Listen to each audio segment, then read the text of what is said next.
13 साल का वो लड़का इस वक्त टीवी पर म्यूजिक शो देखने में मसरूफ था जब तैयबा ने अंदर झांका।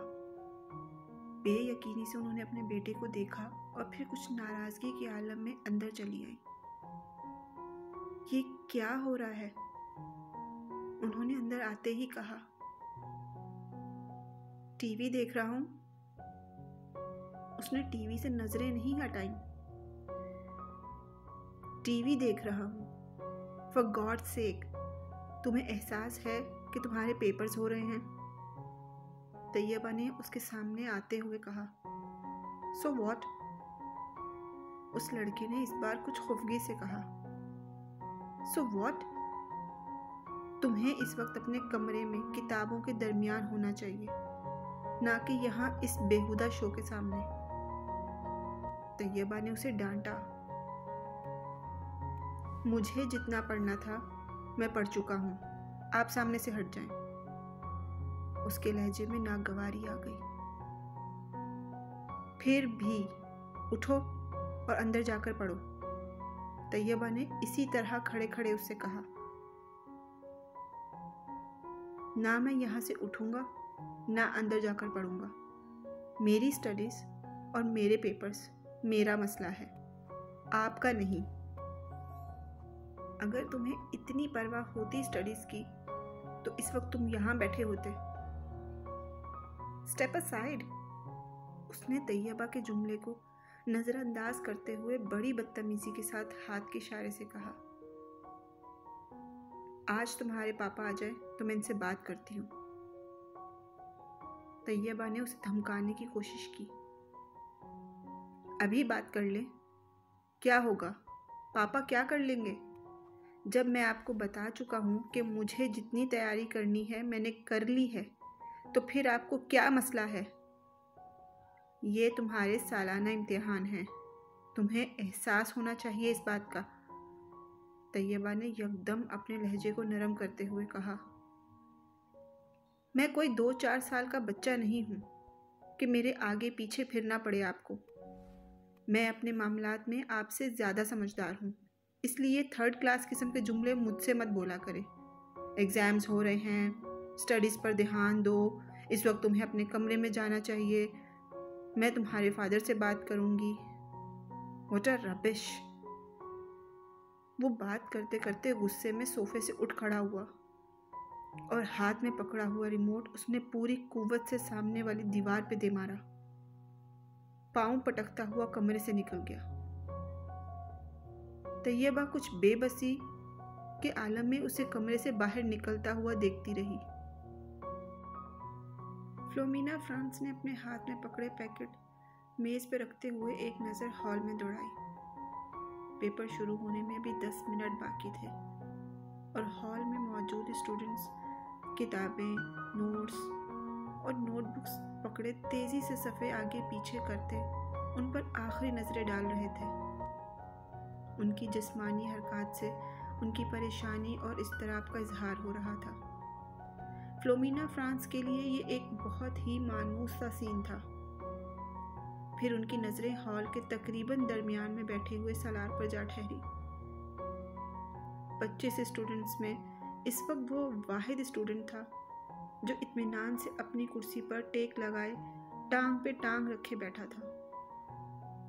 एक हाथ में स्केल पकड़े आहिस्ता आहिस्ता अपने जूते पर मारते हुए वो इत्मीनान से इधर उधर देख रहा था।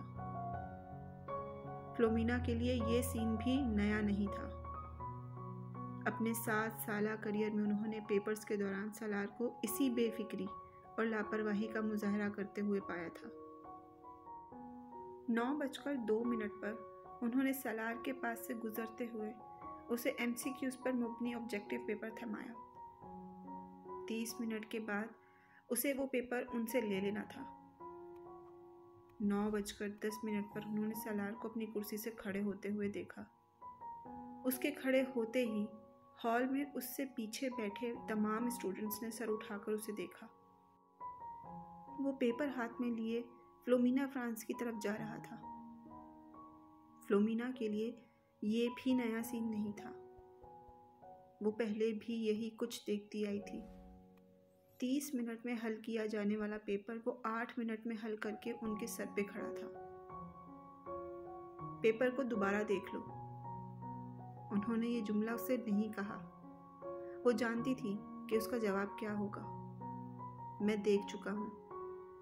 वो अगर इसे एक बार फिर पेपर देखने पर मजबूर करती तो वो हमेशा की तरह पेपर्स ले जाकर अपनी कुर्सी के हत्थे पे रखकर बाजू सीने पर लपेटकर बैठ जाता। उन्हें याद नहीं था कभी उसने उनके कहने पर पेपर को दोबारा चेक किया हो, और वो ये तस्लीम करती थी कि उसे उसकी ज़रूरत भी नहीं थी। उसके पेपर में किसी एक भी गलती को ढूंढना बहुत मुश्किल काम था। उन्होंने एक हल्की सी मुस्कुराहट के साथ उसके हाथ से पेपर पकड़ लिया। तुम जानते हो सालार, मेरी जिंदगी की सबसे बड़ी तमन्ना क्या है? उन्होंने पेपर पर नजर डालते हुए कहा कि मैं तुम्हें 30 मिनट का पेपर 30 मिनट के बाद सबमिट करवाते हुए देखूं। वो उनकी बात पर खफीफ से अंदाज में मुस्कुराया। आपकी ये ख्वाहिश इस सूरत में पूरी हो सकती है मैम, अगर मैं ये पेपर 150 साल की उम्र में हल करने बैठूं। नहीं, मेरा ख्याल है 150 साल की उम्र में तुम ये पेपर 10 मिनट में करोगे। इस बार वो हंसा और वापस मुड़ गया। फ्लोमिना फ्रांस ने एक नज़र उसके पेपर के सफ़ात को उलट पुलट कर देखा। एक सरसरी सी नज़र भी उन्हें ये बताने के लिए काफ़ी थी कि वो इस पेपर में कितने नंबर गंवाएगा। 0। सलमा ने अपनी बेटी के हाथों में गिफ्ट पेपर में लिपटे हुए पैकेट को हैरानी से देखा। ये क्या है इमामा? तुम तो मार्केट गई थी, शायद कुछ किताबें लेनी थी तुम्हें। हाँ अम्मी, मुझे किताबें ही लेनी थी, मगर किसी को तोहफे में देने के लिए। किसको तोहफा देना है? वो लाहौर में एक दोस्त है मेरी, उसकी सालगिरह है, उसी के लिए ख़रीदा है। कुरियर सर्विस के ज़रिए भिजवा दूंगी, क्योंकि मुझे तो अभी यहाँ रहना है। अच्छा, लाओ फिर मुझे दे दो ये पैकेट, मैं वसीम को दूंगी, वो भिजवा देगा। नहीं अम्मी, मैं अभी नहीं भिजवाऊंगी, अभी उसकी सालगिरह की तारीख नहीं आई। सलमा को लगा जैसे वो एकदम घबरा गई। उन्हें हैरानी हुई, क्या ये घबराने वाली बात थी? 3 साल पहले इमामा की वजह से उन्हें बहुत ज़्यादा परेशानी का सामना करना पड़ा था, उन्हें और उनके शौहर हाशिम को। वो तब अपनी बेटी के बारे में बहुत फिक्रमंद थी, और हाशिम उनसे ज़्यादा। मगर पिछले 3 साल में सब कुछ ठीक हो गया था। वो दोनों अब उसकी तरफ से मुकम्मल तौर पर मुतमईन थे, ख़ास तौर पर असजद से उसकी निस्बत तय करके। वो जानती थी कि इमामा असजद को पसंद करती है, और सिर्फ वही नहीं, असजद को कोई भी पसंद कर सकता है। वो हर लिहाज से एक अच्छा लड़का था। वो ये भी जानती थी कि वो असजद से निस्बत तय होने पर बहुत खुश हुई थी। असजद और उसके दरमियान पहले भी खासी दोस्ती और बेतकल्लुफ़ी थी, मगर बाज़ दफ़ा इन्हें लगता था जैसे वो दोनों वक्त गुजारने के साथ साथ बहुत चुप होते जा रहे हैं। वो पहले ऐसी नहीं थी, मगर अब वो स्कूल जाने वाली बच्ची भी तो नहीं रही। मेडिकल कॉलेज की स्टूडेंट है, फिर वक्त भी कहाँ होता है उसके पास। सलमा ने हमेशा खुद को ही तसल्ली दे दी। वो उनकी सबसे छोटी बेटी थी। बड़ी दोनों बेटियों की वो शादी कर चुकी थी, एक बेटे की भी शादी कर चुकी थी, जबकि 2 बेटे और इमामा गैर शादीशुदा थे। अच्छा ही है कि ये संजीदा होती जा रही है। लड़कियों के लिए संजीदगी अच्छी होती है। उन्हें जितनी जल्दी अपनी जिम्मेदारियों का एहसास हो जाए उतना ही अच्छा है। सलमा ने एक गहरी सांस लेते हुए इमामा से नज़रें हटा ली। वो छुट्टियों में घर आई हुई थी, और जितने दिन वो यहाँ रहती उनकी नज़रें उसी पर उसी तरह मरकूज़ रहती। पता नहीं ये असजद कहाँ रह गया है। जो भी काम उसके ज़िम्मे लगाओ बस भूल ही जाओ। उन्हें अचानक अपने मुलाजिम का ख्याल आया जिसके पीछे वो लाउंज में आई थी। बुड़बुड़ाते हुए वो लाउंज से निकल गई।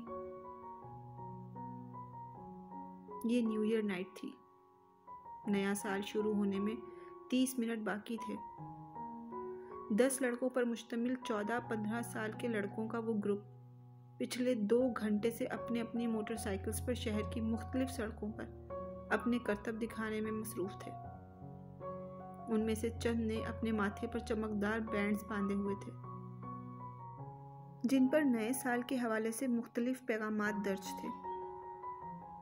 वो लोग 1 घंटा पहले पोश इलाके की एक बड़ी सुपरमार्केट में मौजूद थे और वहाँ वो मुख्तलिफ लड़कियों पर आवाज़ें कसते रहते, अपनी बाइक्स पर सवार मुख्तलिफ सड़कों पर चक्कर लगा रहे थे। उनके पास फायर क्रैकर्स मौजूद थे जिन्हें वो वक्तन फवक्तन चला रहे थे। 11:45 बजे वो जिमखाने के बाहर मौजूद थे जहाँ पार्किंग लॉट गाड़ियों से भर चुका था। ये गाड़ियाँ उन लोगों की थीं जो जिमखाने में नए साल के सिलसिले में होने वाली एक पार्टी में आए थे। इन लड़कों के पास भी उस पार्टी की दावत कार्ड मौजूद थे क्योंकि उनमें से तकरीबन तमाम के वालिदैन जिमखाने के मेंबर थे। वो लड़के अंदर पहुंचे तो 11:55 हो रहे थे।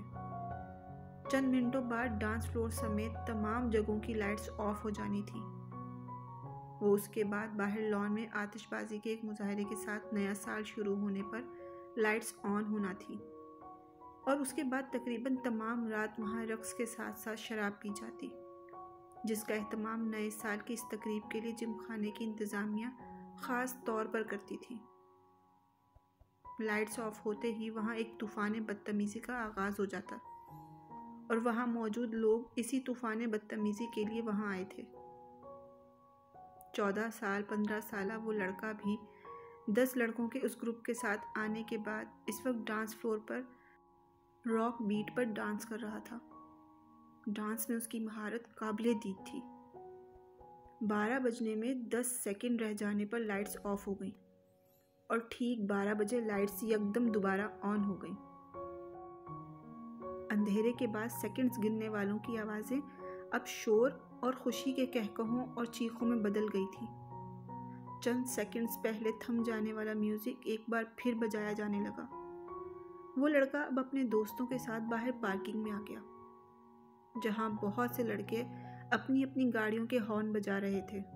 उन्हीं लड़कों के साथ बियर के कैन पकड़े वो वहाँ मौजूद एक गाड़ी की छत पे चढ़ गया। उस लड़के ने गाड़ी की छत पर खड़े खड़े अपनी जैकेट की जेब से बियर का एक भरा हुआ कैन निकाला और पूरी ताकत से कुछ फासले पर खड़ी एक गाड़ी की विंडो स्क्रीन पर दे मारा। एक धमाके के साथ गाड़ी की विंडो स्क्रीन चूर चूर हो गई और वो लड़का इत्मीनान के साथ अपने बाएं हाथ में पकड़ा कैन पीता रहा। वो पिछले आधे घंटे से कामरान को वीडियो गेम खेलते हुए देख रहा था। स्क्रीन पर मौजूद स्कोर में कोई ख़ास इजाफा नहीं हो रहा था। शायद उसकी वजह वो मुश्किल ट्रैक था जिस पर कामरान को गाड़ी ड्राइव करनी थी। सलार लाउंज के सोफ़ों में से एक सोफ़े पर बैठा अपनी नोटबुक पर कुछ लिखने में मसरूफ़ था, मगर वक्तन फ़वक्तन नज़र उठाकर टीवी स्क्रीन को भी देख रहा था जहां कामरान अपनी जद्दोजहद में मसरूफ़ था। ठीक आधे घंटे के बाद उसने नोटबुक बंद करके सामने पड़ी मेज़ पर रख दी। फिर मुंह पर हाथ रखकर जमाई रोकी।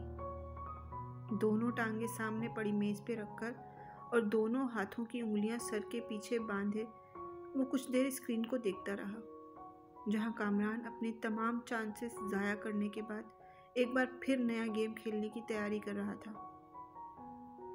क्या प्रॉब्लम है कामरान? सालार ने कामरान को मुखातिब किया। ऐसे ही नया गेम लेकर आया हूँ मगर स्कोर करने में बड़ी मुश्किल हो रही है। अच्छा मुझे दिखाओ। इसने सोफे से उठकर रिमोट कंट्रोल अपने हाथ में ले लिया।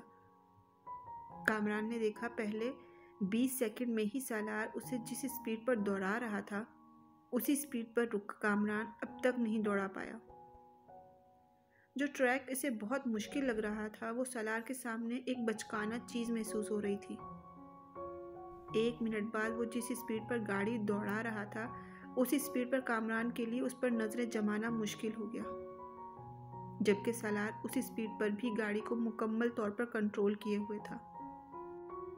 30 मिनट के बाद कामरान ने पहली बार गाड़ी को डगमगाते और फिर ट्रैक से उतरकर एक धमाके के साथ तबाह करते हुए देखा। कामरान ने कुछ मुस्कुराते हुए मुड़कर सलार को देखा। गाड़ी क्यों तबाह हुई थी? वो जान गया था रिमोट अब सलार के हाथ की बजाय मेज पे पड़ा था और वो अपनी नोटबुक उठाए खड़ा हो रहा था। कामरान ने सर उठाकर उसे देखा।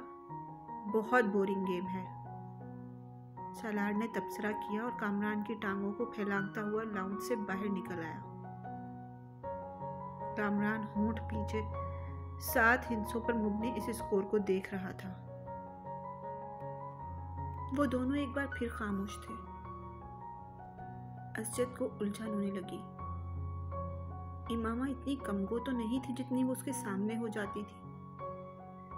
पिछले आधे घंटे में उसने गिनती के लफ्ज बोले होंगे। वो उसे बचपन से जानता था। वो बहुत खुशमिजाज थी। इन दोनों की निस्बत ठहराए जाने के बाद भी इब्तदाई साल में उसमें कोई तब्दीली नहीं आई। असजद को उससे बात करके खुशी महसूस होती थी और वो बिला के हाजिर जवाब थी। मगर पिछले कुछ सालों में वो एकदम बदल गई और मेडिकल कॉलेज में जाकर तो ये तब्दीली और भी ज़्यादा महसूस होने लगी। असजद को बाज़ दफ़ा यूँ महसूस होता जैसे इससे बात करते हुए वो हद दर्जा मुहतात रहती है। कभी वो उलझी हुई सी महसूस होती और कभी उसे इसके लहजे में एक अजीब सी सर्द महरी महसूस होती। उसे लगता वो जल्द से जल्द इससे छुटकारा पाकर उसके पास से उठकर चली जाना चाहती है। इस वक्त भी वो ऐसा ही महसूस कर रहा था। मैं कई बार सोचता हूँ कि मैं ख्वामखा ही तुम्हारे लिए यहाँ आने का तरद्दुद करता हूँ। तुम्हें तो इससे कोई फ़र्क ही नहीं पड़ता होगा कि मैं आऊँ या ना आऊँ। असजद ने गहरी सांस लेकर कहा। वो उसके बिलमुकाबिल लॉन चेयर पर बैठी दूर बाउंड्री वॉल पर चढ़ती हुई बेल को घूर रही थी। असजद की शिकायत पर उसने गर्दन हिलाए बगैर अपनी नज़रें बेल से हटाकर असजद पर मरकूज कर दी। असजद ने सवालिया नज़रों से उसे देखा, मगर वो खामोश रही। उसने लफ्ज़ों में कुछ रद्दोबदल के साथ अपना सवाल दोहराया। तुम्हें मेरे आने ना आने से कोई फ़र्क नहीं पड़ेगा इमामा? क्यों, ठीक कह रहा हूँ मैं। अब मैं क्या कह सकती हूँ इस पर? तुम कम से कम इनकार तो कर सकती हो, मेरी बात को झुटला तो सकती हो कि ऐसी बात नहीं है, मैं गलत सोच रहा हूँ। और ऐसी बात नहीं है, आप गलत सोच रहे हैं, इमामा ने उसकी बात काट कर कहा। उसका लहजा अब भी उतना ही ठंडा और चेहरा उतना ही बेतासुर था जितना पहले था। असजद ने एक ठंडी सांस लेकर रह गया।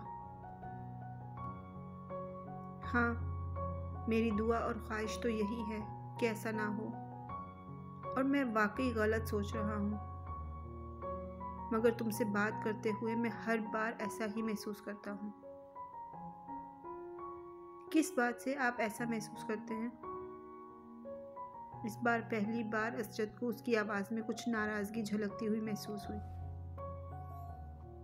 बहुत सी बातों से। तुम मेरी किसी बात का ढंग से जवाब ही नहीं देती,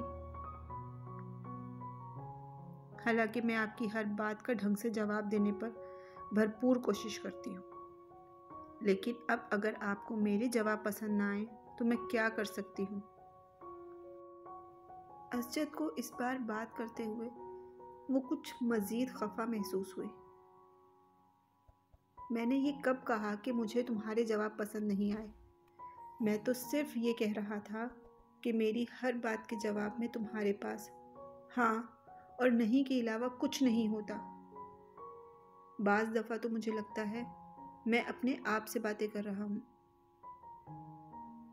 अगर आप मुझसे पूछेंगे कि तुम ठीक हो तो मैं उसका जवाब हाँ या नहीं में ही दूंगी। हाँ और नहीं के अलावा इस सवाल का जवाब किसी तकरीर से दिया जा सकता है? तो आप मुझे वो दे दें, मैं वो कर दूंगी। वो बिल्कुल संजीदा थी। हाँ और नहीं के साथ भी तो कुछ कहा जा सकता है, और कुछ नहीं तो जवाबन मेरा हाल ही पूछ सकती हो। मैं आपका हाल पूछूं? अगर आप मेरे घर आए हैं, मेरे सामने बैठे हैं, मुझसे बातें कर रहे हैं, तो उसका वाज़े मतलब तो यही है कि आप ठीक हैं, वरना आप इस वक्त अपने घर अपने बिस्तर पर पड़े होते। ये फॉर्मेलिटी होती है इमामा। अरे आप जानते हैं मैं फॉर्मेलिटीज़ पर यकीन नहीं रखती। आप भी मुझसे मेरा हाल ना पूछा करें, मैं बिल्कुल माइंड नहीं करूँगी। असजद जैसे लाजवाब हो गया। ठीक है, फॉर्मेलिटीज़ को छोड़ो, बंदा कोई और बात कर लेता है, कुछ डिस्कस कर लेता है, अपनी मसरूफियात के बारे में कुछ बता देता है। असजद मैं आपसे क्या डिस्कस करूं? आप बिजनेस करते हैं, मैं मेडिकल की स्टूडेंट हूं। आपसे मैं क्या पूछूं? स्टॉक मार्केट की पोजीशन, ट्रेंड, क्या पूछूं? कितने पॉइंट्स का इजाफा हुआ, अगली कंसाइनमेंट कहाँ भेज रहे हैं, इस बार गवर्नमेंट ने आपको कितनी रेबिट दी? इसका लहजा अब भी उतना ही सर था। इसके अलावा क्या डिस्कस करूं? कौन से अवामिल इंसान के जिगर को मुतासिर करते हैं? बाईपास सर्जरी में इस साल कौन सी नई टेक्निक इस्तेमाल की गई है? दिल की धड़कन बहाल करने के लिए कितने कितने वोल्ट का इलेक्ट्रिक शॉक दिया जाता है? तो हम दोनों की मसरूफियात तो हैं ये। अब इनके बारे में डिस्कशन से आप और मैं बेतकल्लुफ़ी से कौन सी मंजिलें तय करेंगे, वो मेरी समझ से बाहर है। असजद का चेहरा सुर्ख हो गया। अब वो इस लम्हे को कोस रहा था जब उसने इमामा से शिकायत की। और भी तो मसरूफियात होती हैं इंसान की। असजद ने कदरे कमज़ोर लहजे में कहा, नहीं, पढ़ाई के अलावा मेरी तो और कोई मसरूफियात नहीं है। पहले भी तो हम दोनों आपस में बहुत सी बातें करते थे इमामा। पहले की बात छोड़ दें, अब मैं वक्त ज़ाया करना अफोर्ड नहीं कर सकती।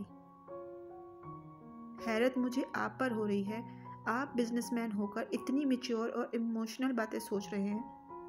आपको तो खुद बहुत प्रैक्टिकल होना चाहिए।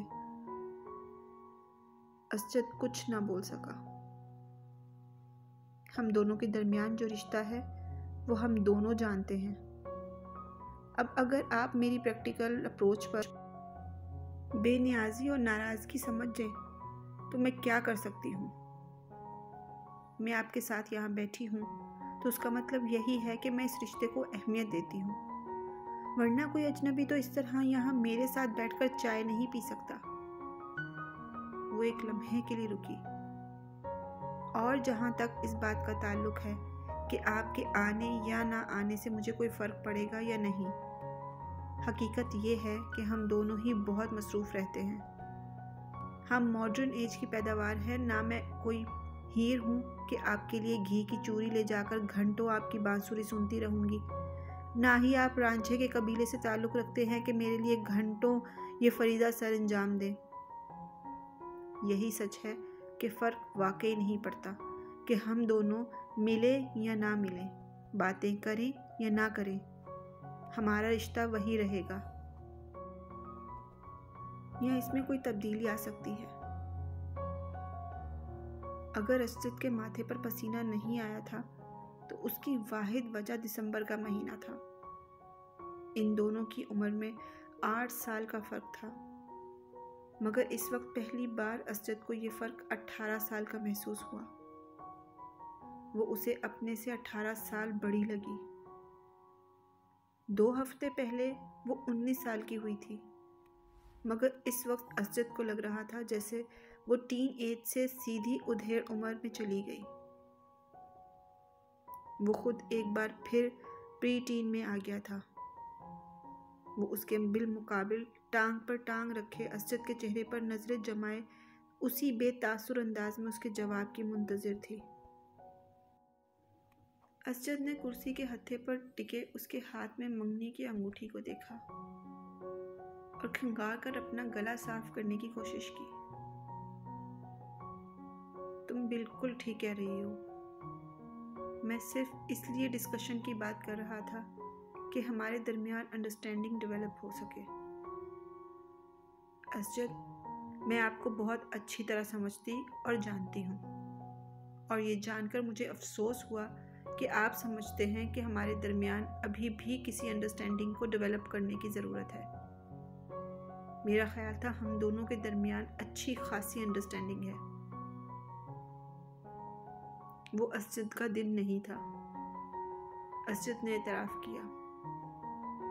और अगर आपका ये ख्याल है कि अनासवी और बिज़नेस को डिस्कस करके हम कोई अंडरस्टैंडिंग डेवलपर कर सकते हैं तो ठीक है, आइंदा हम यही डिस्कस कर लिया करेंगे। इमामा के लहजे में लापरवाही का आंसर वाज़ेह था। तुमको मेरी बात बुरी लगी है? बिल्कुल भी नहीं। मैं क्यों बुरा मानूंगी? उसके लहजे में मौजूद हैरत के आंसर ने असजद को मज़ीद शर्मिंदा किया। शायद मैंने गलत बात की है। शायद नहीं, यकीनन। उसने तीनों लफ्ज़ों पर बारी बारी जोर दिया। तुम जानती हो मेरे नज़दीक ये रिश्ता कितनी अहमियत का हामिल है। मेरे बहुत से ख्वाब हैं इस रिश्ते के हवाले से, तुम्हारे हवाले से। असजद ने एक गहरा सांस लेकर कहा। इमामा बेतासुर चेहरे के साथ उसी बेल को देख रही थी। शायद इसलिए मैं ज़रूरत से ज़्यादा हसास हो जाता हूँ। मुझे इस रिश्ते के हवाले से कोई खौफ नहीं है। मैं जानता हूँ ये रिश्ता हम दोनों की मर्जी से हुआ है। वो उसके चेहरे पर नजरें जमाए बड़े जज्ब से कह रहा था, और एकदम ही उसके एक बार कहने पर उसे एहसास होने लगा जैसे वो वहाँ मौजूद ही नहीं थी, उसकी बात नहीं सुन रही थी। असजद को लगा वो एक बार फिर खुद से बातें कर रहा था।